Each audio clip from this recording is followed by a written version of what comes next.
Good evening from Belmont University in Nashville, Tennessee. I'm Tom Brokaw of NBC News, and welcome to this second presidential debate sponsored by the Commission on Presidential Debates. Tonight's debate is the only one with a town hall format. The Gallup organization chose 80 uncommitted voters from the Nashville area to be here with us tonight. And earlier today, each of them gave me a copy of their question for the candidates. From all of these questions and from tens of thousands submitted online, I have selected a long list of excellent questions on domestic and foreign policy. Neither the commission nor the candidates have seen the questions, and although we won't be able to get to all of them tonight, we should have a wide-ranging discussion 1 month before the election. Each candidate will have 2 minutes to respond to a common question, and there will be a 1-minute follow-up. The audience here in the hall has agreed to be polite and attentive, no cheering or outbursts. Those of you at home, of course, are not so constrained. The only exception in the hall is right now, as it is my privilege to introduce the candidates, Senator Barack Obama of Illinois and Senator John McCain of Arizona. Gentlemen.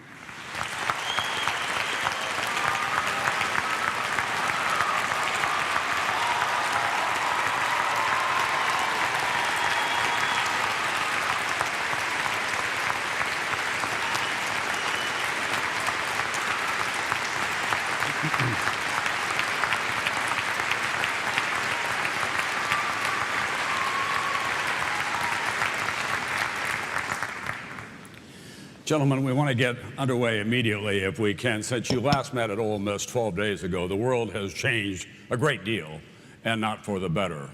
We still don't know where the bottom is at this time. As you might expect, many of the questions that we have from here in the hall tonight and from online have to do with the American economy and, in fact, with global economic conditions. I understand that you flipped a coin, and Senator Obama, you'll begin tonight. And we're going to have our first question from over here in Section A from Alan Schaefer. Alan? With the economy on the downturn and retired and older citizens and workers losing their incomes, what's the fastest, most positive solution to bail these people out of the economic ruin? Well, Alan, thank you very much for the question. I want to first obviously thank Belmont University. Tom, thank you. And to all of you who are participating tonight and those of you sent email questions in. I think everybody knows now we are in the worst financial crisis since the Great Depression. And a lot of you, I think, are worried about your jobs, your pensions, your retirement accounts, your ability to send your child or your grandchild to college. And I believe this is a final verdict on the failed economic policies of the last 8 years, strongly promoted by President Bush and supported by Senator McCain, that essentially said that we should strip away regulations, consumer protections, let the market run wild, and prosperity would rain down on all of us. It hasn't worked out that way. And so now we've got to take some decisive action. Now, step one was a rescue package that was passed last week. We've got to make sure that works properly. And that means strong oversight, making sure that investors, taxpayers are getting their money back and treated as investors. It means that we are cracking down on CEOs and making sure that they're not getting bonuses or golden parachutes as a consequence of this package. And in fact, we just found out that AIG, a company that got a bailout, just a week after they got help, went on a $400,000 junket. And I tell you what, the Treasury should demand that money back, and those executives should be fired. But that's only step one. The middle class need a rescue package, and that means tax cuts for the middle class. It means help for homeowners so that they can stay in their homes. It means that we are helping state and local governments set up road projects and bridge projects that keep people in their jobs. And then long term, we've got to fix our healthcare system. We've got to fix our energy system that is putting such an enormous burden on families. You need somebody working for you, and you've got to have somebody in Washington who's thinking about the middle class and not just those who can afford to hire lobbyists. Senator McCain? Well, thank you, Tom. Thank you, Belmont University. And Senator Obama, it's good to be with you at a town hall meeting. And Alan, thank you for your question. You go to the heart of America's worries tonight. Americans are angry, they're upset, and they're a little fearful. It's our job to fix the problem. Now, I have a plan to fix this problem, and it's got to do with energy independence. We've got to stop sending $700 billion a year to countries that don't want us like us very much. We have to keep Americans' taxes low, all Americans' taxes low. Let's not raise taxes on anybody today. We obviously have to stop the spending spree that's going on in Washington. Do you know that we've laid a $10 trillion debt on these young Americans who are here with us tonight? $500 billion of it we owe to China. We've got to have a package of reforms, and it's got to lead to reform, prosperity, and peace in the world. And I think that this problem has become so severe, as you know, that we're going to have to do something about home values. You know that home values of retirees continues to decline, and people are no longer able to afford their mortgage payments. As President of the United States, Alan, I would order the Secretary of the Treasury to immediately buy up the bad home loan mortgages in America and renegotiate at the new value of those homes, at the diminished value of those homes, and let people be able to make those payments and stay in their homes. Is it expensive? Yes. But we all know, my friends, until we stabilize home values in America, we're never going to start turning around and creating jobs and fixing our economy. And we've got to give some trust and confidence back to America. I know how to do that, my friends, and it's my proposal. It's not Senator Obama's proposal. It's not President Bush's proposal. But I know how to get America working again, restore our economy, and take care of working Americans. Thank you. Senator, we have 1 minute for a discussion here. Obviously, the powers of the Treasury Secretary have been greatly expanded, the most powerful officer in the cabinet now. Hank Paulson says he won't stay on. Who do you have in mind to appoint to that very important post? Senator McCain? Not you, Tom. No, with good reason. You know, that's a tough question, and there's a lot of qualified Americans. But I think the first criteria, Tom, would have to be somebody who immediately Americans identify with. Immediately say, we can trust that individual. Supporter of Senator Obama's is Warren Buffett. He's already weighed in and helped stabilize some of the difficulties in the markets and with companies and corporations, institutions today. I like Meg Whitman. She knows what it's like to be out there in the marketplace. She knows how to create jobs. Meg Whitman was the CEO of a company that started with 12 people and is now 1.3 million people in America make their living off eBay. Maybe somebody here has done a little business with him. But the point is, it's going to have to be somebody who inspires trust and confidence. Because the problem in America today, to a large extent, Tom, is that we don't have trust and confidence in our institutions because of the corruption on Wall Street and the greed and excess and the cronyism in Washington, D.C. All right. Senator McCain, Senator Obama, who do you have in mind for Treasury Secretary? Well, Warren would be a pretty good choice, Warren Buffett, and I'm pleased to have his support, but there are other folks out there.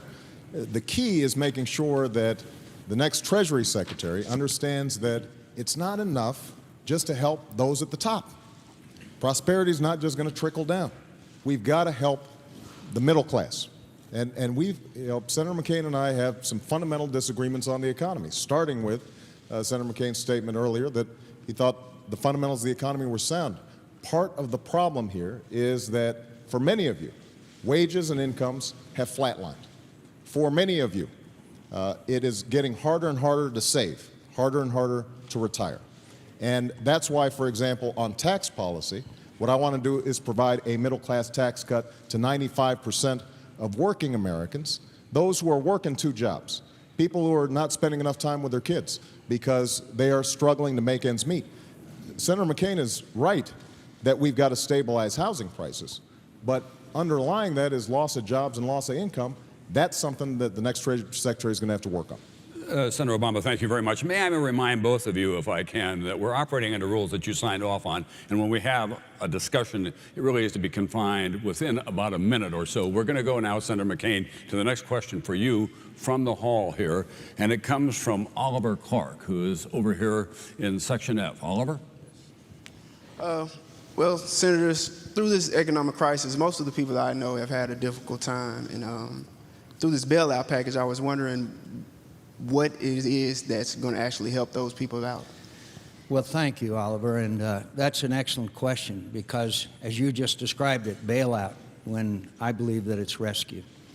Because of the greed and excess in Washington and Wall Street, Main Street was paying a very heavy price, and we know that.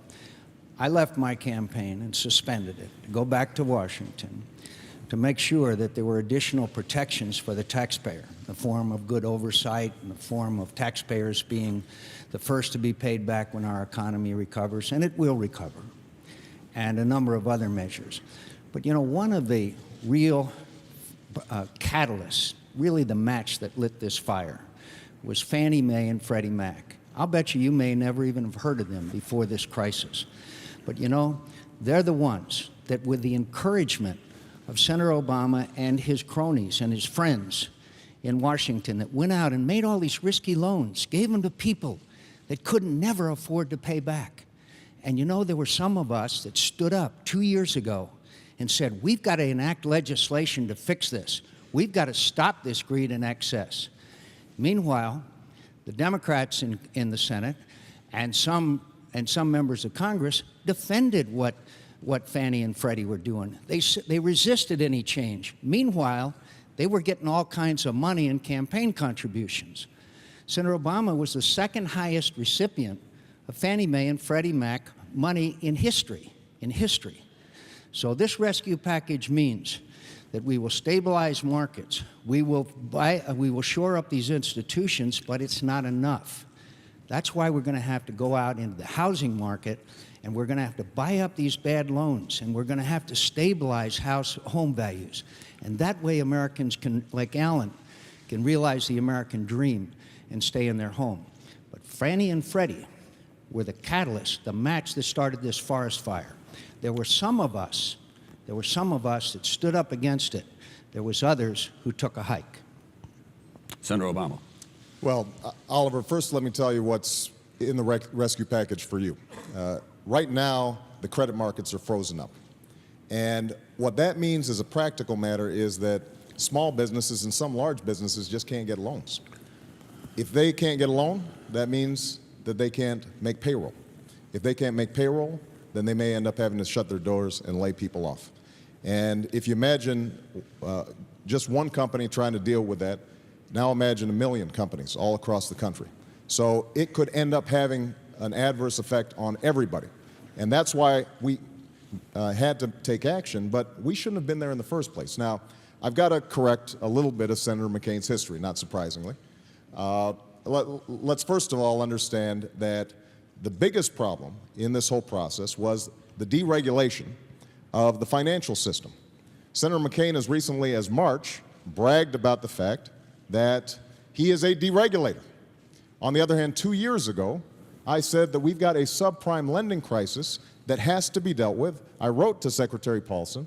I wrote to Federal Reserve Chairman Bernanke and told them this is something we have to deal with, and nobody did anything about it.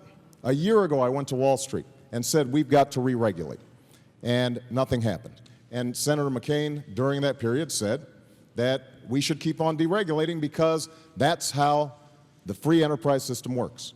Now, with respect to Fannie Mae, what Senator McCain didn't mention is the fact that this bill that he talked about wasn't his own bill. He jumped on it a year after it had been introduced, and it never got passed. And I never promoted Fannie Mae. In fact, Senator McCain's campaign chairman's firm was a lobbyist on behalf of Fannie Mae, not me. So, but look, you're not interested in hearing politicians pointing fingers. What you're interested in is trying to figure out how is this going to impact you. This is not the end of the process. This is the beginning of the process. And that's why it's going to be so important for us to work with homeowners to make sure that they can stay in their homes. The Secretary already has the power to do that in the rescue package, but it hasn't been exercised yet. And the next president has to make sure that the next Treasury Secretary is thinking about how to strengthen you as a home buyer, you as a homeowner, and not simply think about bailing out banks on Wall Street. Senator Obama, time for discussion. I'm going to begin with you. Are you saying to Mr. Clark and to the other members of the American television audience that the American economy is going to get much worse before it gets better, and they ought to be prepared for that? No. I am confident about the American economy, but we are going to have some leadership from Washington that not only sets out much better regulations for the financial system. The problem is we still have a archaic 20th century regulatory system for 21st century financial markets. We're going to have to coordinate with other countries to make sure that whatever actions we take work. But most importantly, we're going to help ordinary families be able to stay in their homes, make sure that they can pay their bills, deal with critical issues like health care and energy. And we're going to have to change the culture in Washington so that lobbyists and special interests aren't driving the process and your voices aren't being drowned out. Senator McCain, in all candor, do you think the economy is going to get worse before it gets better? I think it depends on what we do. I think if we act effectively, if we stabilize the housing market, which I believe we can, if we go out and buy up these bad loans so that people can have a new mortgage at the new value of their home, I think if we get rid of the cronyism and special interest influence in Washington so we can act more effectively. My friend, I'd like you to see the letter that a group of senators and I wrote warning exactly of this crisis. Senator Obama's name was not on that letter. The point is that we can fix our economy. Americans, workers, are the best in the world. They are the fundamental aspect of America's economy. They're the most innovative. They're the best. We're the best exporters. We're the best importers. They're most effective. They are the best workers in the world, and we got to give them a chance. We got to give them a chance to do their best again, and they are the innocent bystanders here in what is the biggest financial crisis and challenge of our time. We can do it. Thank you, Senator McCain. We're going to continue over in Section F, as it turns out. Senator Obama, this is a question from you, from Teresa Finch. Teresa? How can we trust either of you with our money when both parties got us into this global economic crisis?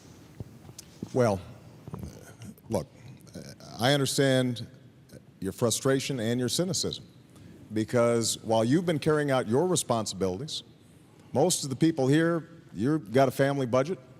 If less money's coming in, you end up making cuts. Maybe you don't go out to dinner as much.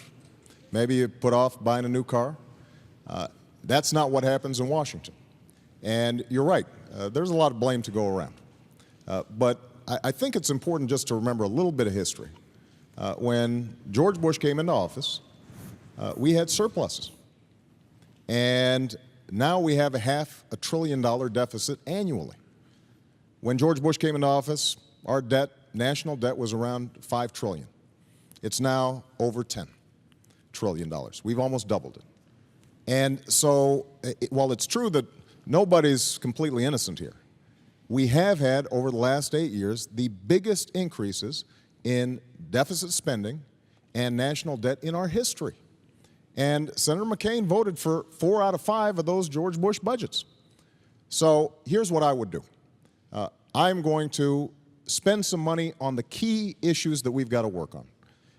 You may have seen your health care premiums go up. We've got to reform health care to help you and your budget.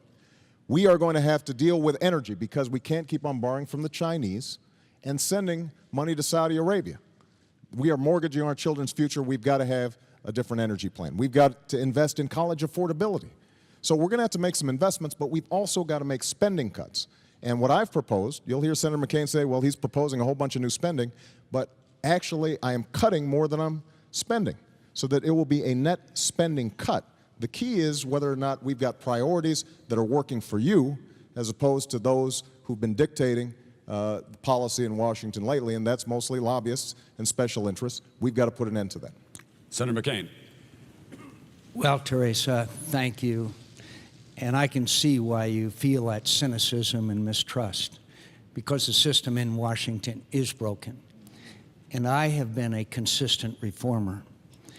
I have advocated and taken on the special interest, whether they be the big money people, by reaching across the aisle and working with Senator Feingold on campaign finance reform, whether it being a variety of other issues, working with Senator Lieberman on trying to address climate change. I have a clear record of bipartisanship. The situation today cries out for bipartisanship. Senator Obama has never taken on the leaders of his party on a single issue. And we need to reform. And so let's look at our records as well as our rhetoric. That's really part of your mistrust here.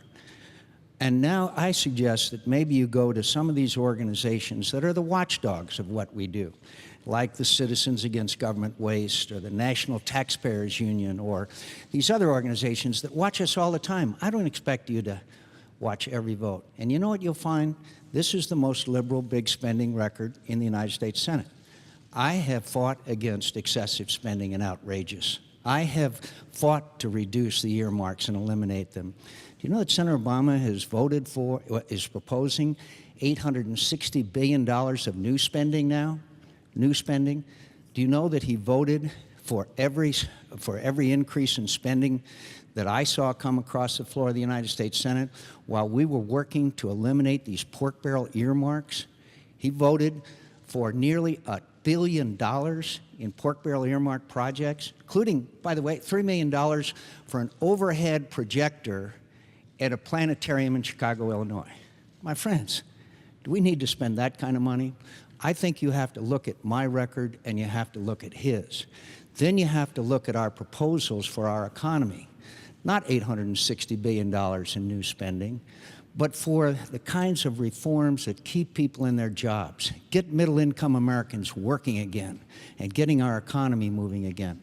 You're going to be examining our proposals tonight and in the future, and energy independence is a way to do that, is one of them, and drilling offshore and nuclear power are two vital elements of that, and I've been supporting those, and I know how to fix this economy and eliminate our dependence on foreign oil and stop sending $700 billion a year overseas. Well, we've run out of time. We have this one-minute discussion period going on here. There are new economic realities out there that everyone in this hall and across this country understands that there are going to have to be some choices made. Health policies, energy policies, and entitlement reform. What are going to be your priorities in what order? Which of those will be your highest priority your first year in office, and which will follow in sequence? Senator McCain. The three priorities were health. The three: health care, energy, and entitlement reform, Social Security and Medicare. In what order would you put them in terms of priorities?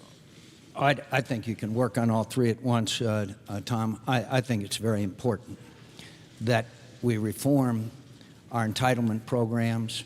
My friends, we are not going to be able to provide the same benefit for present-day workers that present-day retirees have today.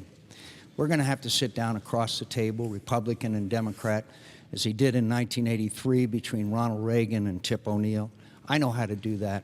I have a clear record of reaching across the aisle, whether it be Joe Lieberman or Russ Feingold or Ted Kennedy or others. That's my clear record. We can work on nuclear power plants, build a whole bunch of them, create millions of new jobs. We have to have all of the above, alternative fuels, wind, tide, solar, natural gas, clean coal technology. All of these things we can do as Americans, and we can take on this mission, and we can overcome it. My friends, some of this $700 billion ends up in the hands of terrorist organizations. As far as health care is concerned, obviously everyone is struggling to make sure that they can afford their premiums and that they can have affordable and available health care. That's the next issue. But we can do them all at once. And we have to do them all at once. All three you mentioned are compelling national security requirements. I'm trying to play by the rules that you all established. 1 minute for discussion. Senator Obama, if you would give us your list of priorities. There are some real questions about whether everything can be done at once. We're going to have to prioritize, just like a family has to prioritize. Now, I've listed the things that I think have to be at the top of the list. Energy, we have to deal with today because you're paying $3.80 here in Nashville for gasoline, and it could go up. And it's a strain on your family budget, but it's also bad for our national security because countries like Russia and Venezuela and in some cases, countries like Iran are benefiting from higher oil prices. So we've got to deal with that right away. That's why I've called for an investment of $15 billion a year over 10 years. Our goal should be, in 10 years' time, we are free of dependence on Middle Eastern oil. and we can do it. Now, when JFK said, we're going to the moon in 10 years, nobody was sure how to do it, but we understood that if the American people make a decision to do something, it gets done. So that would be priority number one. Healthcare is priority number two, because that broken healthcare system is bad not only for families, but it's making our businesses less competitive. And number three, we've got to deal with education so that our young people are competitive in a global economy. But just one point I want to make, Tom. Senator McCain mentioned looking at our records. We do need to look at our records. Senator McCain likes to talk about earmarks a lot, and that's important. I want to go line by line through every item in the federal budget and eliminate programs that don't work and make sure that those that do work better and cheaper. But understand this, we also have to look at where some of our tax revenues are going. So when Senator McCain proposes a $300 billion tax cut, a continuation not only of the Bush tax cuts, but an additional $200 billion that he's going to give to big corporations, including big oil companies, $4 billion worth, that's money out of the system. And so we've got to prioritize both our spending side and our tax policies to make sure that they're working for you. That's what I'm going to do as President of the United States. All right, gentlemen, I want to just remind you one more time about time. We're going to have a larger deficit than the federal government does if we don't get this under control here before too long. Senator McCain, for you, we have our first question from the internet tonight. A child of the Depression, 78-year-old Fiora from Chicago. Since World War II, we have never been asked to sacrifice anything to help our country except the blood of our heroic men and women. As president, what sacrifices will you ask every American to make to help restore the American dream and to get out of the economic morass that we're now in? Well, Fiora, I'm going to ask the American people to understand that there are some programs that we may have to eliminate. I first proposed a long time ago that we would have to examine every agency and every bureaucracy of government. And we're going to have to eliminate those that aren't working. I know a lot of them that aren't working. One of them is in defense spending, because I've taken on some of the defense contractors. I saved the taxpayers $6.8 billion in a deal for an Air Force tanker that was done in a corrupt fashion. I believe that we have to eliminate the earmarks. And sometimes those projects, not the overhead projector that Senator Obama asked for, but some of them that are really good projects will have to be eliminated as well. And they'll have to undergo the same scrutiny that all projects should in competition with others. So we're going to have to tell the American people that spending is going to have to be cut in America. And I recommend a spending freeze that, except for defense, Veterans Affairs, and some other vital programs, we'll just have to have across-the-board freeze. And some of those programs may not grow as much as we would like for them to. But we can establish priorities with full transparency, with full knowledge of the American people and full consultation, not done behind closed doors and shoving earmarks in the middle of the night into programs that sometimes we don't even know about until months later. And by the way, I want to go back a second. Look, we can attack healthcare and energy at the same time. We're not rifle shots here. We are Americans. We can, with the participation of all Americans, work together and solve these problems together. Frankly, I'm not going to tell that person without health insurance that I'm sorry you'll have to wait. I'm going to tell you Americans, we'll get to work right away, and we'll get to work together, and we can get them all done, because that's what America's been doing. Senator McCain, thank you very much. Senator Obama. You know, a lot of you remember the tragedy of 9/11 and where you were on that day, and you know how all of the country was ready to come together and make enormous changes to make us not only safer, but to make us a better country and a more unified country. And you know, President Bush did some smart things at the outset, but one of the opportunities that was missed was when he spoke to the American people, he said, go out and shop. That wasn't the kind of call to service that I think the American people were looking for. And so you know, it's important to understand that I think the American people are hungry for the kind of leadership that is going to tackle these problems, not just in government, but outside of government. And let's take the example of energy, which we already spoke about. There is going to be the need for each and every one of us to start thinking about how we use energy. I believe in the need for increased oil production. We're going to have to explore new ways to get more oil, and that includes offshore drilling. It includes telling the oil companies that currently have 68 million acres that they're not using, that either you use them or you lose them. We're going to have to develop clean coal technology and safe ways to store nuclear energy. But each and every one of us can start thinking about how can we save energy in our homes and in our buildings. And one of the things I want to do is make sure that we're providing incentives so that you can buy a fuel-efficient car that's made right here in the United States of America, not in Japan or South Korea. Making sure that you are able to weatherize your home or make your business more fuel efficient. And that's going to require effort from each and every one of us. And the last point I just want to make, I think the young people of America are especially interested in how they can serve. And that's one of the reasons why I'm interested in doubling the Peace Corps, making sure that we are creating a volunteer corps all across this country that can be involved in their community, involved in military service, so that military families and our troops are not the only ones bearing the burden of renewing America. That's something that all of us have to be involved with, and that requires some leadership from Washington. Senator Obama, as we begin very quickly our discussion period, President Bush, you'll remember last summer, said that Wall Street got drunk. A lot of people now look back and think the federal government got drunk, and in fact the American consumers got drunk. How would you as president try to break those bad habits of too much debt and too much easy credit, specifically across the board for this country, not just at the federal level, but as a model for the rest of the country as well? Well, I think it starts with Washington. We've got to show that we've got good habits, because if we're running up trillion-dollar debts that we're passing on to the next generation, then a lot of people are going to think, well, you know what, there's easy money out there.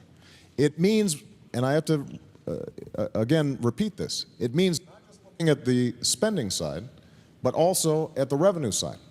I mean, Senator McCain has been talking tough about earmarks, and that's good. But earmarks account for about $18 billion of our budget. Now, when Senator McCain is proposing tax cuts that would give the average Fortune 500 CEO an additional $700,000 in tax cuts, that's not sharing a burden. And so part of the problem, I think, for a lot of people who are listening here tonight is they don't feel as if they are sharing the burden with other folks. I mean, it's tough to ask a teacher who's making $30,000 or $35,000 a year to tighten her belt when people who are making much more than her are living pretty high on the hog. And that's why I think it's important for the president to set a tone that says all of us are going to contribute, all of us are going to make sacrifices, and it means that, yes, we may have to cut some spending, although I disagree with Senator McCain about an across-the-board freeze. That's an example of an unfair burden sharing. That's using a hatchet to cut the federal budget. I want to use a scalpel so that people who need help are getting help, and those of us like myself and Senator McCain who don't need help aren't getting it. That's how we make sure that everybody is willing to make a few sacrifices. Senator McCain. Well, nailing down Senator Obama's various tax proposals is like nailing Jell-O to the wall. There's been 5 or 6 of them, and if you wait long enough, there'll probably be another one. But he wants to raise taxes. My friends, the last president to raise taxes during tough economic times was Herbert Hoover, and he practiced protectionism as well, which I'm sure we'll get to at some point. Last year, up to this time, we've lost 700,000 jobs in America. The only bright spot is that over 300,000 jobs have been created by small businesses. Senator Obama's secret that you don't know is that his tax increases will increase taxes on 50% of small business revenue. Small businesses across America will have to cut jobs and will have their taxes increase and won't be able to hire because of Senator Obama's tax policies. He said some time ago, he said he would forgo his tax increases if the economy was bad. I got some news, Senator Obama. The news is bad. So let's not raise anybody's taxes, my friends, and make it be very clear to you, I am not in favor of tax cuts for the wealthy. I am in favor of leaving the tax rates alone and reducing the tax burden on middle-income Americans by doubling your tax exemption for every child from $3,500 to $7,000, to giving every American a $5,000 refundable tax credit and go out and get the health insurance you want, rather than mandates and fines for small businesses, as Senator Obama's plan calls for. And let's create jobs and let's get our economy going again, and let's not raise anybody's taxes. Senator Obama, we have another question from the internet. Tom, can I respond to this briefly? Well, look, guys, the rules were established by the two campaigns. We worked very hard on this. Right. This will address, I think, the next question. The tax issue, because I think it's very important. Go ahead. There are lots of issues that we're going to be dealing with here tonight. We have a question from Langdon in Ballston Spa, New York, and that's about huge unfunded obligations for Social Security, Medicare, and other entitlement programs that will soon eat up all of the revenue that's in place and then go into a deficit position. Since the rules are pretty loose here, I'm going to add my own to this one. Instead of having a discussion, let me just ask you as a coda to that. Would you give Congress a date certain to reform Social Security and Medicare within 2 years after you take office? Because in a bipartisan way, everyone agrees that's a big ticking time bomb that will eat us up, maybe even more than the mortgage crisis. Well, Tom, we're going to have to take on entitlements, and I think we've got to do it quickly. We're going to have a lot of work to do, so I can't guarantee that we're going to do it in the next 2 years, but I'd like to do it in my first term as president. But I think it's important to understand we're not going to solve Social Security and Medicare unless we understand the rest of our tax policies. And, Senator McCain, I think, the straight talk express lost a wheel on that one. So let's be clear about my tax plan and Senator McCain's, because we're not going to be able to deal with entitlements unless we understand the revenues coming in. I want to provide a tax cut for 95% of Americans. 95%. If you make less than $250,000 a year, you will not see a single dime of your taxes go up. If you make $200,000 a year or less, your taxes will go down. Now, Senator McCain talks about small businesses. Only a few percent of small businesses make more than $250,000 a year. So the vast majority of small businesses would get a tax cut under my plan. And we provide a 50% tax credit so that they can buy health insurance for their workers, because there are an awful lot of small businesses that I meet all across America that want to do right by their workers, but they just can't afford it. Some small business owners, a lot of them, can't even afford health insurance for themselves. Now, in contrast, Senator McCain wants to give a $300 billion tax cut, to 200 of it to the largest corporations, and 100,000 of it, 100 billion of it, going to people like CEOs on Wall Street. He wants to give the average Fortune 500 CEO an additional $700,000 in tax cuts. That is not fair, and it doesn't work. Now, if we get our tax policies right so that they're good for the middle class, if we reverse the policies of the last 8 years that got us into this fix in the first place and that Senator McCain supported, then we are going to be in a position to deal with Social Security and deal with Medicare, because we will have a health care plan that actually works for you, reduces spending and costs over the long term, and Social Security that is stable and solvent for all Americans and not just some. Senator McCain, 2 years for reform of entitlement programs? I'll answer the question. Look, it's not that hard to fix Social Security, Tom. It's just tough decisions. I want to get to Medicare in a second. Social Security is not that tough. We know what the problems are, my friends, and we know what the fixes are. We got to sit down together across the table. It's been done before. I saw it done with our wonderful Ronald Reagan, the conservative from California, and the liberal Democrat Tip O'Neill from Massachusetts. That's what we need more of, and that's what I've done in Washington. Senator Obama has never taken on his party leaders on a single major issue. I've taken them on. I'm not too popular sometimes with my own party, much less his. So Medicare is going to be a little tougher. It's going to be a little tougher because we're talking about very complex and difficult issues. My friends, what we have to do with Medicare is have a commission, have the smartest people in America come together, come up with recommendations, and then like the base closing commission idea we had, then we should have Congress vote up or down. Let's not let them fool with it anymore. There's too much special interest and too many lobbyists working there. So let's have the American people say, fix it for us. Now, just back on this tax, you know, again, it's back to our first question here about rhetoric and record. Senator Obama has voted 94 times to either increase your taxes or against tax cuts. That's his record. When he ran for the United States Senate from Illinois, he said he would have a middle-income tax cut. You know, he came to the Senate and never once proposed legislation to do that. So let's look at our record. I've fought higher taxes. I have fought excess spending. I have fought to reform government. Let's look at our records, my friends, and then listen to my vision for the future of America. And we'll get our economy going again, and our best days are ahead of us. Senator McCain, thank you very much. I'm going to stick by my part of the pack and not ask a follow-up here. The next question does come from the hall. For Senator McCain, it comes from section C over here, and it's from Ingrid Jackson. Ingrid?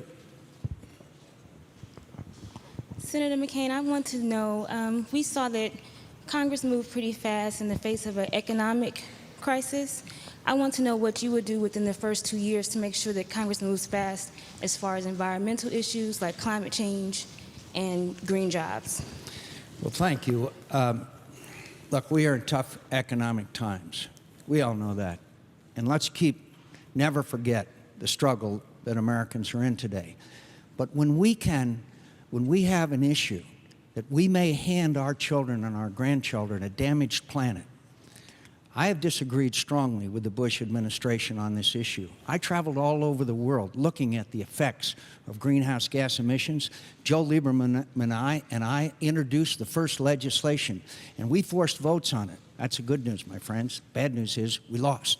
But we kept the debate going, and we kept this issue to posing to Americans the danger that climate change opposes. Now, what's the best way of fixing it? Nuclear power. Senator Obama says that it has to be safe or disposable or something like that. Look, I was on Navy ships that had nuclear power plants. Nuclear power is safe and it's clean, and it creates hundreds of thousands of jobs. And I know that we can reprocess the spent nuclear fuel. The Japanese, the British, and the French do it. And we can do it too. Senator Obama has opposed that. We can move forward and clean up our climate and develop green technologies and alternative energies for hybrid, for hydrogen, for battery-powered cars, so that we can clean up our environment and at the same time get our economy going by creating millions of jobs. We can do that. We as Americans, because we're the best innovators, we're the best producers, and 95% of the people who are our market live outside of the United States of America. Senator Obama? This is one of the biggest challenges of our times. And it is absolutely critical that we understand this is not just a challenge, it's an opportunity. Because if we create a new energy economy, we can create 5 million new jobs easily here in the United States. It can be an engine that drives us into the future the same way the computer was the engine for economic growth over the last couple of decades. And we can do it, but we're going to have to make an investment. The same way the computer was originally invented by a bunch of government scientists who are trying to figure out for defense purposes how to communicate, we've got to understand this is a national security issue as well. And that's why we've got to make some investments. And I've called for investments in solar, wind, geothermal. Contrary to what Senator McCain keeps on saying, I favor nuclear power as one component of our overall energy mix. But this is another example where I think it is important to look at the record. Senator McCain and I actually agree on something. He said a while back that the big problem with energy is that for 30 years, politicians in Washington haven't done anything. What Senator McCain doesn't mention is he's been there 26 of them. And during that time, he voted 23 times against alternative fuels. 23 times. So it's easy to talk about this stuff during a campaign, but it's important for us to understand that it requires a sustained effort from the next president. One last point I want to make on energy. Senator McCain talks a lot about drilling, and that's important, but we have 3% of the world's oil reserves, and we use 25% of the world's oil. So what that means is that we can't simply drill our way out of the problem. And we're not going to be able to deal with the climate crisis if our only solution is to use more fossil fuels that create global warming. We're going to have to come up with alternatives, and that means that the United States government is working with the private sector to fund the kind of innovation that we can then export to countries like China that also need energy and are setting up one coal-powered plant a week. We've got to make sure that we're giving them the energy that they need or helping them to create the energy that they need. Gentlemen, you may not have noticed, but we have whites around here. And they have red and green and yellow, and they are a signal to where we I'm just trying to keep up with John. Right, okay, here, Tell you John. what, Tom, wave like that, and I'll look at you. All right, so Okay. here's a follow-up to that 1-minute discussion. Sure. It's a simple question. Sure. Should we fund a Manhattan-like project that develops a nuclear bomb to deal with global energy and alternative energy, or should we fund 100,000 garages across America, the kind of industry and innovation that developed Silicon Valley? I think pure research and development investment on the part of the United States government is certainly appropriate. I think once it gets into productive stages that we ought to obviously turn it over to the private sector. By the way, my friends, I know you grow a little weary of this back and forth. There was an energy bill on the floor of the Senate loaded down with goodies, billions for the oil companies, and it was sponsored by Bush and Cheney. You know who voted for it? You might never know. That one. You know who voted against it? Me. I have fought time after time against these pork barrel, these bills that come to the floor, and they have all kinds of goodies and all kinds of things in them for everybody, and they buy off the votes. I vote against them, my friends. I vote against them. But the point is also, on oil drilling offshore now is vital so that we can bridge the gap. We can bridge the gap between imported oil, which is a national security issue as well as any other, and it will reduce the price of a barrel of oil, because when people know there's a greater supply, then the cost of that will go down. That's fundamental economics. We've got to drill offshore, my friends, and we've got to do it now, and we can do it.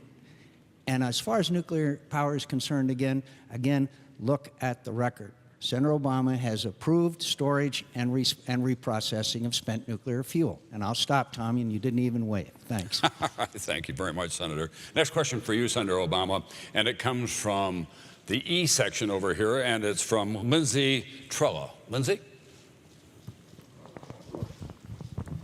Senator, selling health care coverage in America as a marketable commodity has become a very profitable industry. Do you believe health care should be treated as a commodity? Well, as I travel around the country, this is one of the single most frequently asked issues that I get, is the issue of health care. It is breaking family budgets. I can't tell you how many people I meet who don't have health insurance.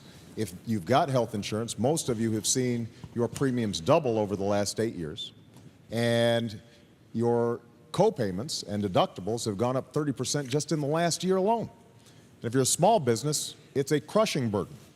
So one of the things that I have said from the start of this campaign is that we have a moral commitment as well as an economic imperative to do something about the health care crisis that so many families are facing. So here's what I would do. If you've got health care already, and probably the majority of you do, then you can keep your plan. If you are satisfied with it, you can keep your choice of doctor.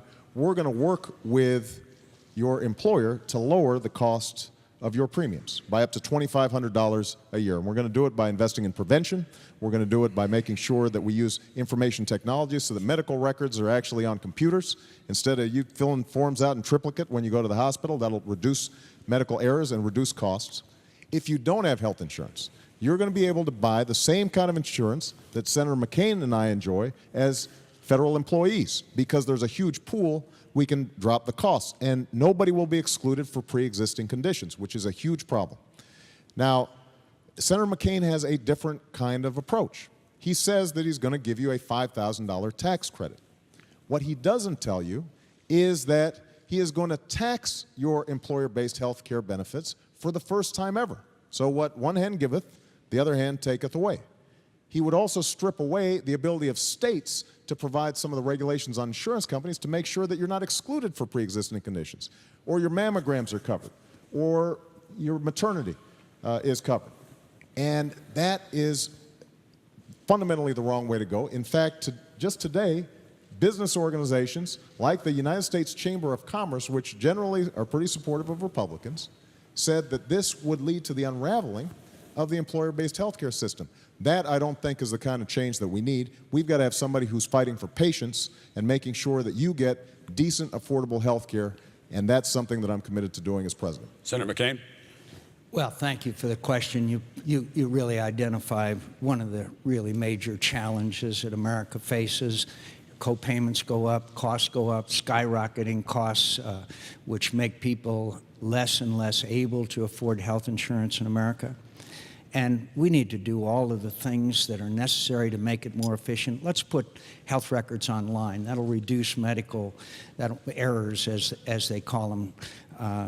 Let's have community health centers. Let's have walk-in clinics. Let's do a lot of things to impose efficiencies. But what is at stake here in this healthcare issue is the fundamental difference between myself and Senator Obama. As you notice, he starts talking about government. He starts talking government will do this, and government will do that, and then government will, and he'll impose mandates. If you're a small business person and you don't insure your employees, Senator Obama will fine you. Will fine you. That's remarkable. If you're a parent and you're struggling to get health insurance for your children, Senator Obama will fine you. I want to give every American a $5,000 refundable tax credit. They can take anywhere across state lines. Why not? Don't we go across state lines when we purchase other things in America? Of course it's okay to go across state lines, because in Arizona, they may offer a better plan that suits you best than it does here in Tennessee. And if you do the math, those people who have employer-based health benefits, if you put the tax on it, and you have what's left over, and you add $5,000 that you're going to get as a refundable tax credit, do the math. 95% of the American people will have increased funds to go out and buy the insurance of their choice and to shop around and to get. All those people will be covered except for those who have these gold-plated Cadillac kinds of policies, you know, like hair transplants. I might need one of those myself. But the point is that we have got to give people choice in America and not mandate things on them, and give them the ability. Every parent I know would acquire health insurance for their children if they could. Obviously, small business people want to give their employees health insurance. Of course, they all want to do that. We've got to give them the wherewithal to do it. We can do it by giving them, as a start, a $5,000 refundable tax credit to go around and get the health insurance policy of their choice. Quick discussion. Is health care in America a privilege, a right, or a responsibility? Senator McCain? I think it's a responsibility in this respect, in that we should have available and affordable health care to every American citizen, to every family member. And with the plan that I have, that will do that. But government mandates, I'm always a little nervous about. But it is certainly my responsibility. It is certainly small business people and others. And they understand that responsibility. American citizens understand that. Employers understand that. But they certainly are a little nervous when Senator Obama says, if you don't get the health care policy that I think you should have, that you're going to get fined. And by the way, Senator Obama has never mentioned how much that fine might be. Perhaps we might find that out tonight. Well, why don't let's talk about this, Tom, because there was just a lot of stuff out there. Privilege, right, and responsibility. Well, Start with that. I think it should be a right for every American. In a country as wealthy as ours, for us to have people who are going bankrupt because they can't pay their medical bills. For my mother to die of cancer at the age of 53 and have to spend the last months of her life in a hospital room arguing with insurance companies because they're saying that this may be a pre-existing condition and they don't have to pay her treatment, there's something fundamentally wrong about that. So let me just talk about this fundamental difference. And Tom, I know that we're under time constraints, but Senator McCain threw a lot of stuff out there. Number one, let me just repeat. If you've got a health care plan that you like, you can keep it. All I'm going to do is help you to lower the premiums on it. You'll still have choice of doctor. There's no mandate involved. Small businesses are not going to have a mandate. What we're going to give you is a 50% tax credit to help provide health care for those that you need. Now, it's true that I say that you are going to have to make sure that your child has health care because children are relatively cheap to insure, and we don't want them going to the emergency room for treatable illnesses like asthma. And when Senator McCain says that he wants to provide children health care, what he doesn't mention is he voted against the expansion of the children's health insurance program that is responsible for making sure that so many children who didn't have previously health insurance have it now. Now, the final point I'll make is on this whole issue of government intrusion and mandates. It is absolutely true that I think it is important for government to crack down on insurance companies that are cheating their customers, that don't give you the fine print, so you end up thinking that you're paying for something, and when you finally get sick and you need it, you're not getting it. And the reason that it's a problem to go shopping state by state, you know what insurance companies will do? They will find a state, maybe Arizona, maybe another state, where there are no requirements for you to get cancer screenings, where there are no requirements for you to have to get pre-existing conditions. And they will all set up shop there. That's how in banking it works. Everybody goes to Delaware because they've got pretty loose laws when it comes to things like credit cards. And in that situation, what happens is that the protections you have, the consumer protections that you need, you're not going to have available to you. That is a fundamental difference that I have with Senator McCain. He believes in deregulation in every circumstance. That's what we've been going through for the last 8 years. It hasn't worked, and we need fundamental change. Senator, we want to move on now. We come back to the hall here. We're going to shift gears here a little bit, and we're going to go to foreign policy and international matters if we can. Before we leave that, did we hear the size of the fine? Phil Elliott is over here in this section, and Phil Elliott has a question for Senator McCain. Phil? Yes, Senator McCain, how will all the recent economic stress affect our nation's ability to act as a peacemaker in the world? Well, I thank you for that question because there's no doubt that history shows us that nations that are strong militarily over time have to have a strong economy as well. And that is one of the challenges that America faces. But having said that, America, and we'll hear a lot of criticism, I've heard a lot of criticism about America and our national security policy and all that, and much of that criticism is justified. But the fact is, America is the greatest force for good in the history of the world. My friends, we have gone to all four corners of the earth and shed American blood in defense usually of somebody else's freedom and our own. So we are peacemakers and we're peacekeepers. But the challenge is to know when the United States of America can beneficially affect the outcome of a crisis, when to go in and when not, when American military power is worth the expenditure of our most precious treasure. And that question can only be answered with someone with the knowledge and the experience and the judgment to know when our national security is not only at risk, but where the United States of America can make a difference in preventing genocide, in preventing the spread of terrorism, in doing the things that the United States has done. Not always well, but we've done because we're a nation of good. And I am convinced that my record, going back to my opposition from sending the Marines to Lebanon, to supporting our efforts in Kosovo and Bosnia and the first Gulf War, and my judgment, I think, is something that a record that I'm willing to stand on. Senator Obama was wrong about Iraq and the surge. He was wrong about Russia when they committed aggression against Georgia. And in his short career, He does not understand our national security challenges. We don't have time for on-the-job training, my friend. Senator Obama, the economic constraints on U.S. military action around the world. Well, Senator McCain in the last debate and today again suggested that I don't understand.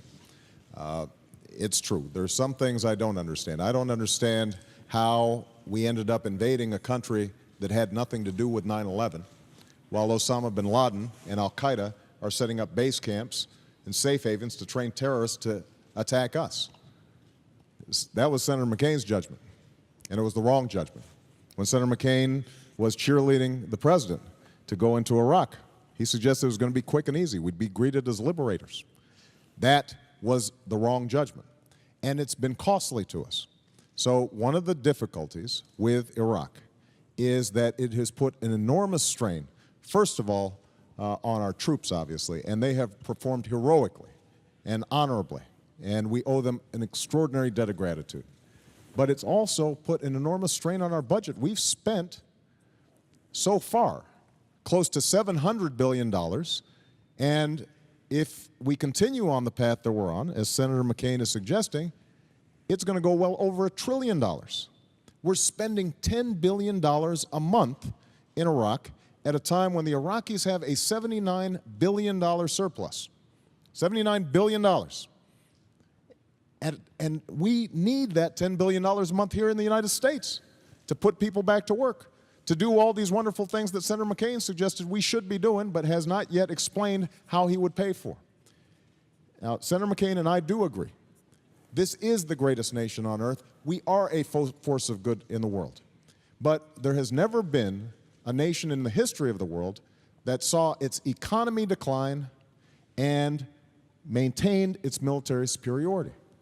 And the strains that have been placed on our alliances around the world and the respect that's been diminished over the last 8 years has constrained us in able to act on something like the genocide in Darfur because we don't have the resources or the allies to do everything that we should be doing. That's going to change when I'm president, but we can't change it unless we fundamentally change Senator McCain's and George Bush's foreign policy. It has not worked for America. Senator Obama, let me ask you, let's see if we can establish tonight the Obama doctrine and the McCain doctrine for the use of United States combat forces in situations where there's a humanitarian crisis, but it does not affect our national security. Take the Congo, where 4.5 million people have died since 1998, or take Rwanda in the earlier and dreadful days, or Somalia. What is the Obama doctrine for use of force that the United States would send when we don't have national security issues at stake?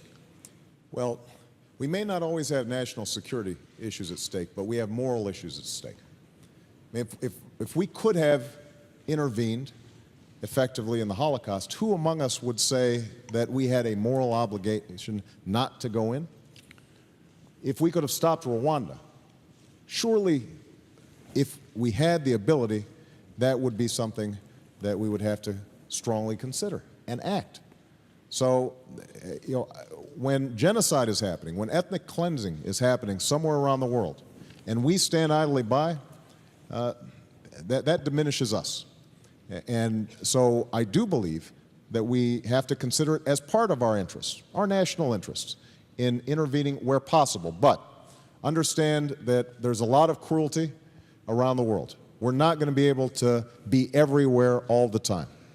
That's why it's so important for us to be able to work in concert with our allies. Let's take the example of Darfur just for a moment. Right now, there's a peacekeeping force that has been set up, and we have African Union troops in Darfur to stop a genocide that has killed hundreds of thousands of people. We could be providing logistical support, setting up a no-fly zone at relatively little cost to us, but we can only do it if we can help mobilize the international community and lead. And that's what I intend to do when I'm president. Senator McCain, the McCain doctrine, if you will. Well, let me just follow up, my friends. If we had done what Senator Obama wanted done in Iraq, and that was set a date for withdrawal, which General Petraeus, our chairman of our Joint Chiefs of Staff, said would be very dangerous course to take for America, then we would have had a wider war. We would have been back. Iranian influence would have increased. Al-Qaeda would have reestablished a base. There was a lot at stake there, my friends. And I can tell you right now that Senator Obama would have brought our troops home in defeat. I'll bring them home with victory and with honor. And that is a fundamental difference. The United States of America, Tom, is the greatest force for good, as I said. And we must do whatever we can to prevent genocide, whatever we can to prevent these terrible calamities that we have said never again. But it also has to be tempered with our ability to beneficially affect the situation. That requires a cool hand at the tiller. This requires a person who understands what the limits of our capability are. We went in to Somalia as a peacemaking organization. We ended up trying to be, as peacekeeping organization.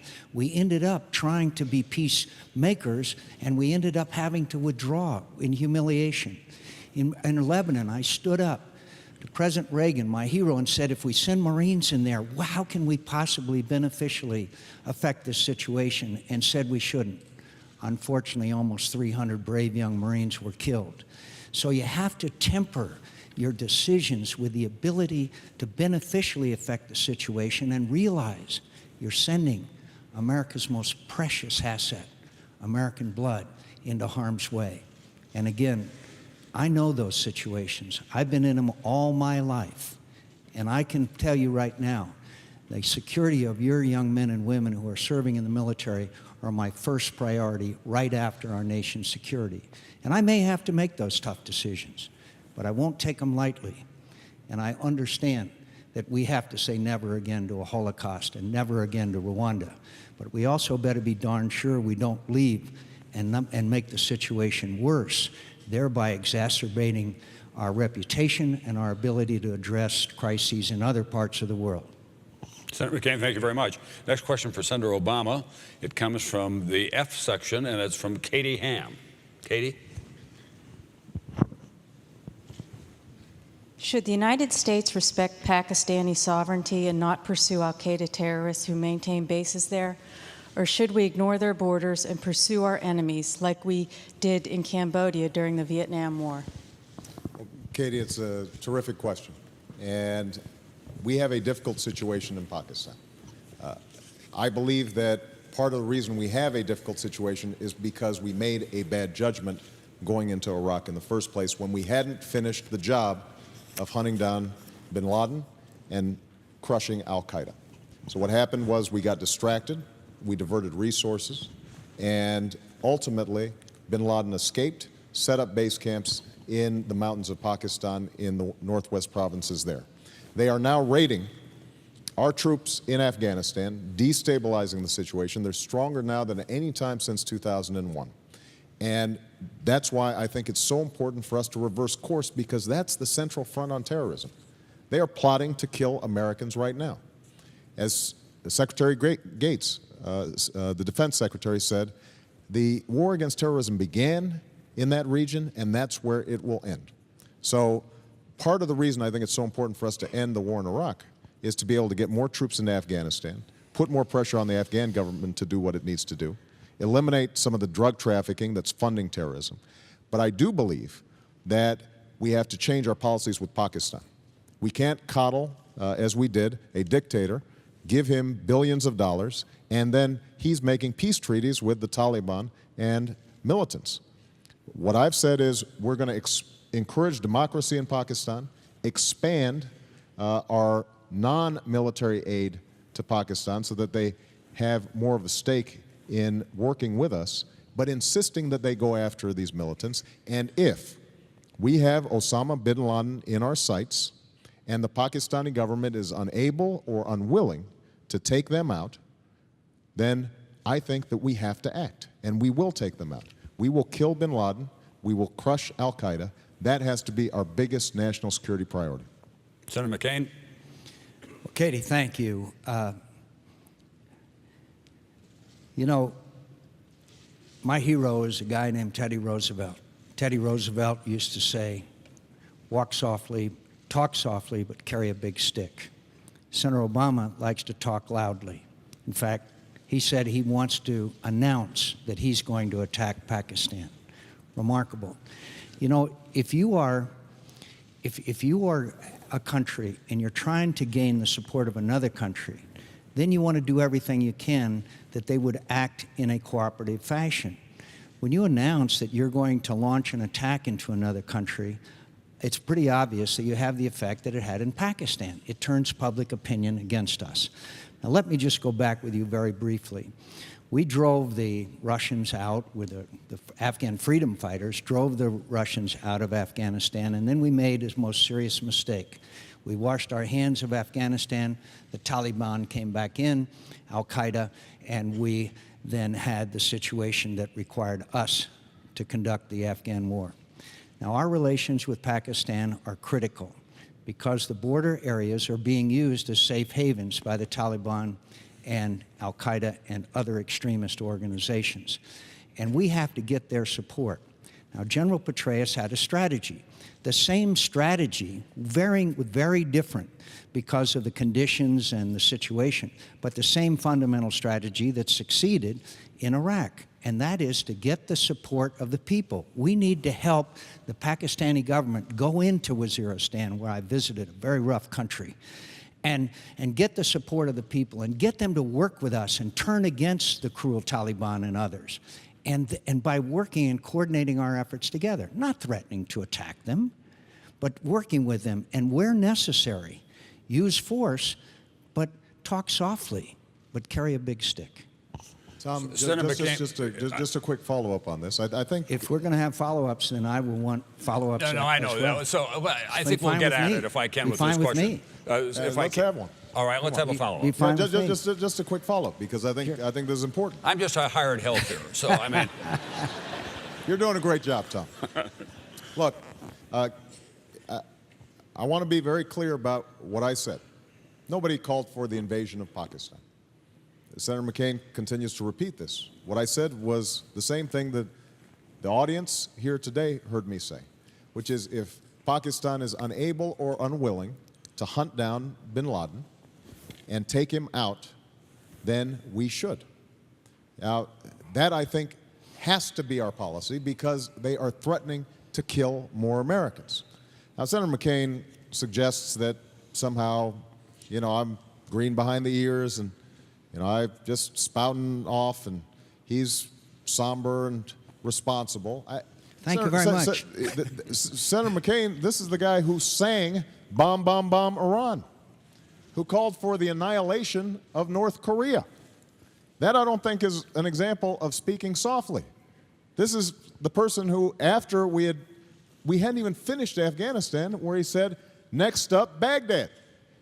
So I agree that we have to speak responsibly, and we have to act responsibly. And the reason Pakistan, the popular opinion of America had diminished in Pakistan was because we were supporting a dictator. Musharraf had given him $10 billion over 7 years, and he had suspended civil liberties. We were not promoting democracy. This is the kind of policies that ultimately end up undermining our ability to fight the war on terrorism, and it will change when I'm president. Tom, if we're going to go back and forth, I'd like to have equal time to respond. Yeah, you get to last word here, and then we have to move on. Not true. Not true. I have obviously supported those efforts that the United States had to go in militarily, and I have opposed those that I didn't think so. I understand what it's like to send young Americans in harm's way.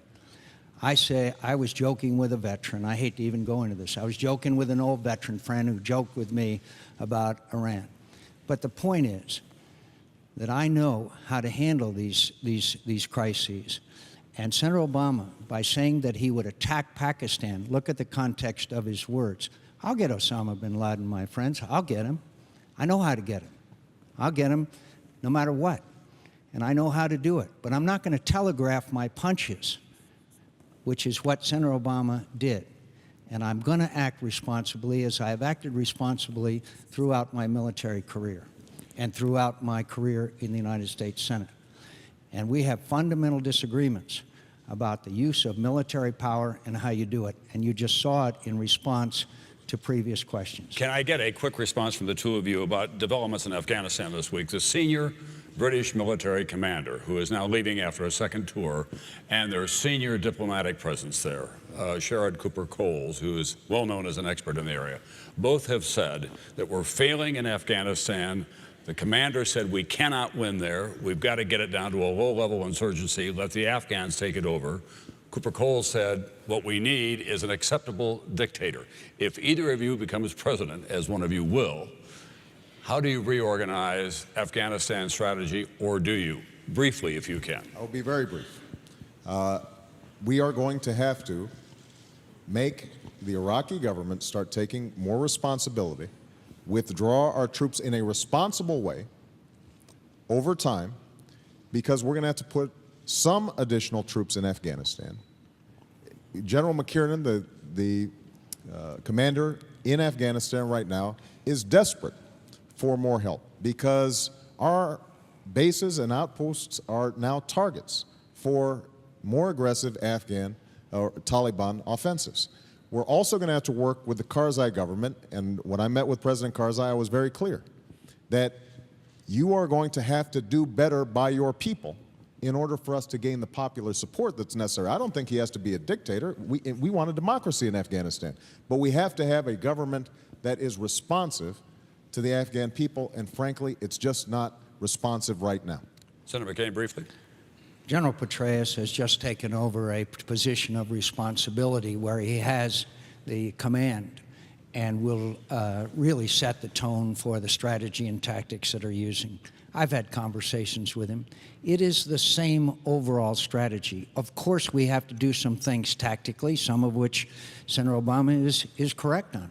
We have to double the size of the Afghan army. We have to have a streamlined NATO command structure. We have to do a lot of things. We have to work much more closely with the Pakistanis. But most importantly, we have to have the same strategy which Senator Obama said wouldn't work, couldn't work, still fails to admit that he was wrong about Iraq. He will still not admit that he was wrong about the strategy of the surge in Iraq. And that's the same kind of strategy of go out and secure and hold and allow people to live normal lives. And once they feel secure, then they lead normal social, economic, political lives. The same thing that's happening in Iraq today. So I have confidence that General Petraeus, working with the Pakistanis, working with the Afghans, doing the same job that he did in Iraq, we will succeed and we will bring our troops home with honor and victory and not in defeat. Senator McCain, this question is for you from the internet. It's from Alden in Hewitt, Texas. How can we apply pressure to Russia for humanitarian issues in an effective manner without starting another Cold War? First of all, I say I don't think we're not going to have another Cold War with Russia, but have no doubt that Russia's behavior is certainly outside the norms of behavior that we would expect for nations which are very wealthy, as Russia has become because of their petrodollars. Now, long ago, I warned about Vladimir Putin.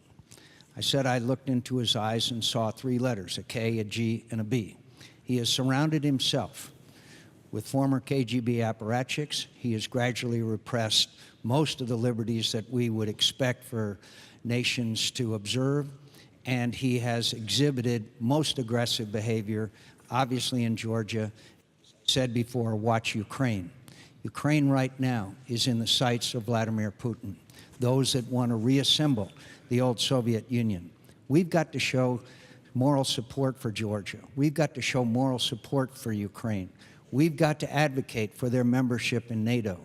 We have to make the Russians understand that there are penalties for this kind of behavior, this kind of naked aggression into Georgia, a tiny country and a tiny democracy.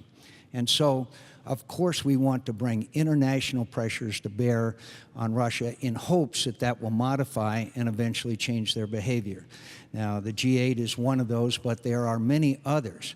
But the Russians must understand that these kinds of actions and activities are not acceptable, and hopefully we will use the leverage, economic, diplomatic, and others, united with our allies and friends in Europe who are equally disturbed as we are about their recent behavior. Senator Obama, There will not be a reignition of the Cold War, but Russia is a challenge. Senator Obama, we're winding down, so if we can keep track of the time. Well, the resurgence of Russia is one of the central issues that we're going to have to deal with in the next presidency. And for the most part, I agree with Senator McCain on many of the steps that have to be taken, but we can't just provide moral support. We've got to provide moral support to the Poles and Estonia and Latvia and all the nations that were former Soviet satellites, but we've also got to provide them with financial and concrete assistance to help rebuild their economies.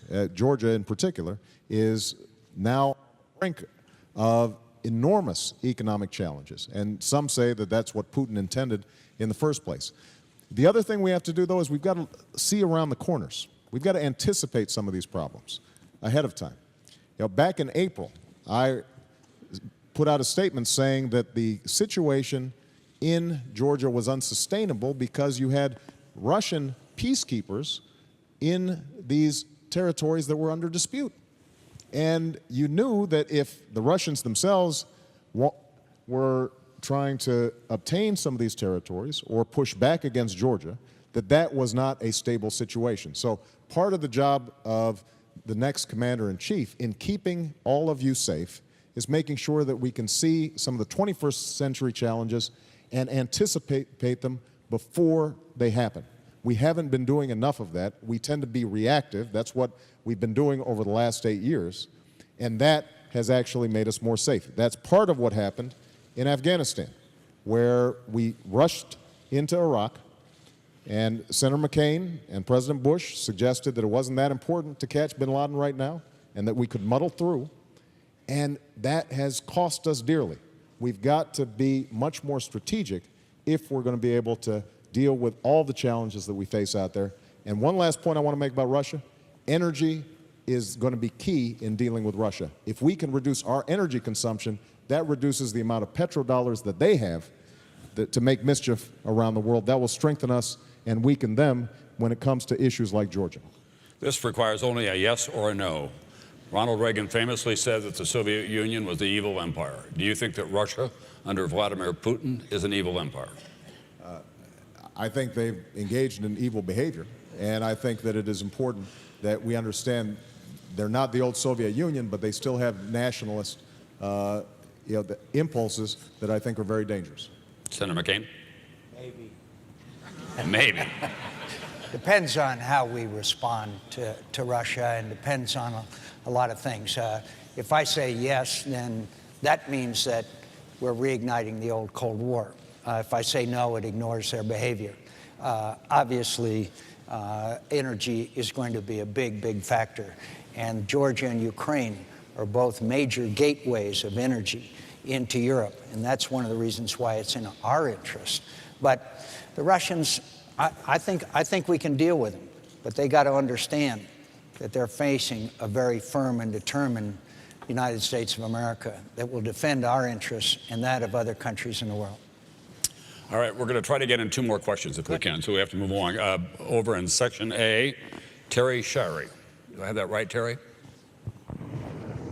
Senator, as a retired Navy chief, my thoughts are often with those who serve our country. I know both candidates, both of you expressed support for Israel. If, despite your best diplomatic efforts, Iran attacks Israel, would you be willing to commit U.S. troops in support and defense of Israel, or would you wait on approval from the UN Security Council? Well, thank you, Terry, and thank you for your service to the country. I want to say everything I ever learned about leadership, I learned from a Chief Petty Officer, and I thank you. And I thank you, my friend. Thanks for serving.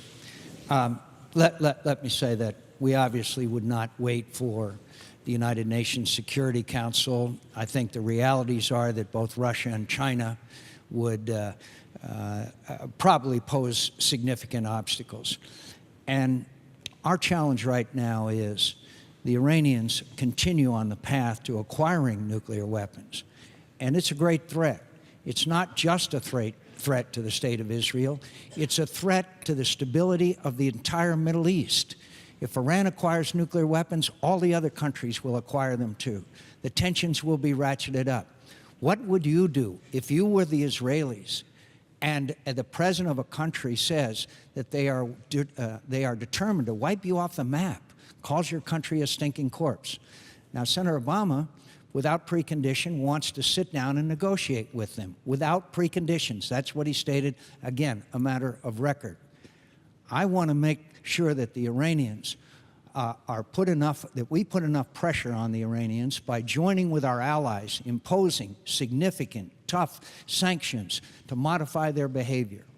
And I think we can do that. I think joining with our allies and friends in a league of democracies, that we can effectively abridge their behavior, and hopefully they would abandon this quest that they are on for nuclear weapons. But at the end of the day, my friend, I have to tell you again, and you know what it's like to serve, and you know what it's like to sacrifice, but we can never allow a second Holocaust to take place. Senator Obama. Well, Terry, first of all, we honor your service, and we're grateful for it. We cannot allow Iran to get a nuclear weapon. It would be a game changer in the region. Not only would it threaten Israel, our strongest ally in the region and one of our strongest allies in the world, but it would also create a possibility of nuclear weapons falling into the hands of terrorists. So it's unacceptable, and I will do everything that's required to prevent it. And we will never take military options off the table, and it is important that we don't provide veto power to the United Nations or anyone else in acting in our interests. It is important, though, for us to use all the tools at our disposal to prevent the scenario where we've got to make those kinds of choices. And that's why I have consistently said that if we can work more effectively with other countries, diplomatically, to tighten sanctions on Iran, if we can reduce our energy consumption through alternative energy so that Iran has less money, if we can impose the kinds of sanctions that, say, for example, Iran right now imports gasoline even though it's an oil producer because its oil infrastructure has broken down, if we can prevent them from importing the gasoline that they need and the refined petroleum products, that starts changing their cost-benefit analysis. That starts putting the squeeze on them.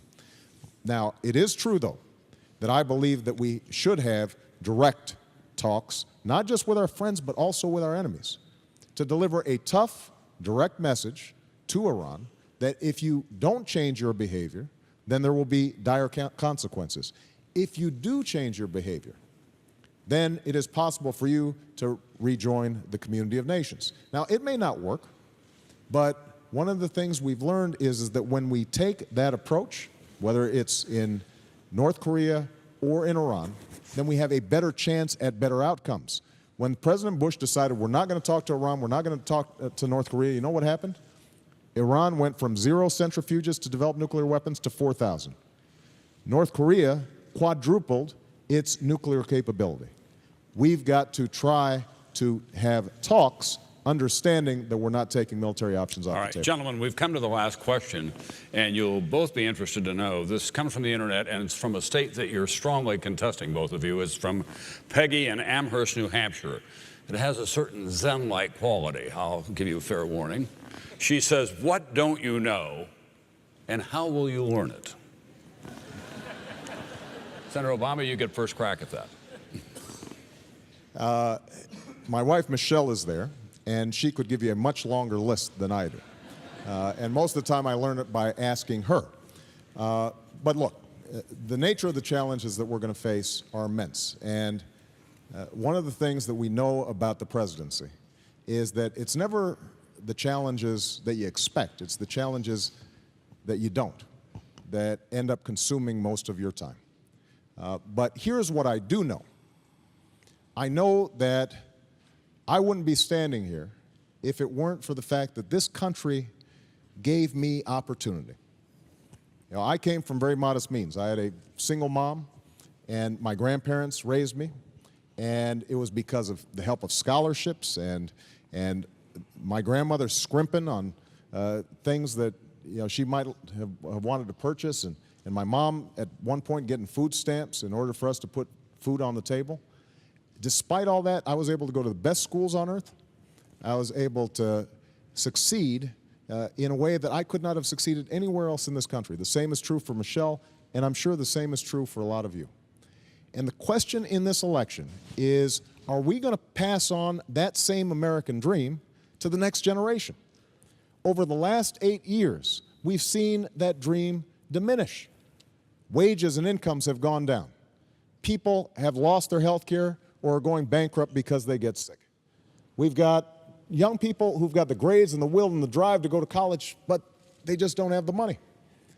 And we can't expect that if we do the same things that we've been doing over the last 8 years, that somehow we are going to have a different outcome. We need fundamental change. That's what's at stake in this election. That's the reason I decided to run for president, and I'm hopeful that all of you are prepared to continue this extraordinary journey that we call America. But we're going to have the courage and the sacrifice, the nerve to move in a new direction. Thank you.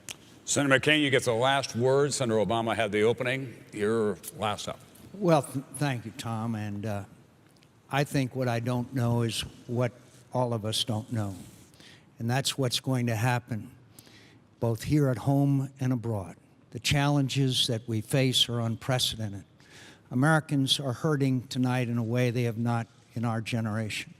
There are challenges around the world that are new and different, and there will be different. We will be talking about countries sometime in the future that we hardly know where they are on the map, some Americans. So what I don't know is what the unexpected will be. But I have spent my whole life serving this country. I grew up in a family where my father was gone most of the time because he was at sea and doing our country's business. My mother basically raised our family. I know what it's like in dark times. I know what it's like to have to fight to keep one's hope going through difficult times. I know what it's like to rely on others for support and courage and love in tough times. I know what it's like to have your comrades reach out to you and your neighbors and your fellow citizens and pick you up and put you back in the fight. That's what America's all about. I believe in this country. I believe in its future. I believe in its greatness. It's been my great honor to serve it for many, many years. And I'm asking the American people to give me another opportunity. And I'll rest on my record, but I'll also tell you, times are tough. We need steady hand at the tiller. And the great honor of my life was to always put my country first. Thank you, Tom. Thank you very much, Senator McCain. That concludes tonight's debate from here in Nashville. We want to thank our hosts here at Belmont University in Nashville and the Commission on Presidential Debates. And you're in my way of my script there, if you will move. In addition to everything else, there is one more presidential debate on Wednesday, October 15th at Hofstra University in New York, moderated by my friend Bob Schieffer of CBS News. Thank you, Senator McCain. Thank you, Senator Obama. Good night, everyone from Nashville.